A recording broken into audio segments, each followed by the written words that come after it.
Hello friends, welcome to Creative Medicine. In this lecture, we will learn about Selegiline. So Selegiline, it is given in low dose. Selegiline in lower doses, it is a selective inhibitor of monoamine oxidase B. So Selegiline in lower dose, it is a selective inhibitor of monoamine oxidase B. It will retard the breakdown of dopamine.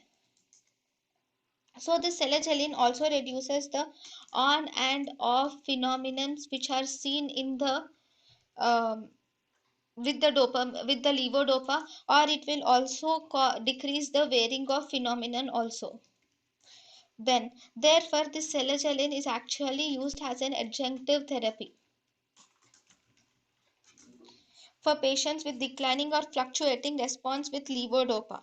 This Selegiline is probably a neuroprotective drug. Okay, this Selegiline is a neuroprotective drug by free radicals. Then the next drug which is similar to Selegiline is Rasagiline. This Rasagiline is also a monoamine B inhibitor which is more potent than Selegiline.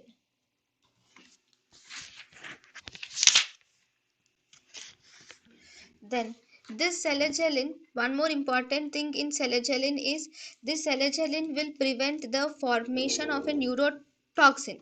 It prevents the formation of a neurotoxin which is called as MPP plus from MPTP. Actually, MPTP will give rise to MPP plus, which is a neurotoxin.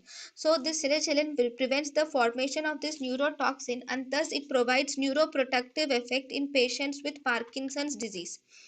Then drug interactions, if you see in the drug interactions, always Selegiline and Rasagiline, they should be given in care. If the patient is already receiving tricyclic antidepressants or serotonin reuptake inhibitors, then it is better to give them with safe. Then um right. thank you and thank you for watching.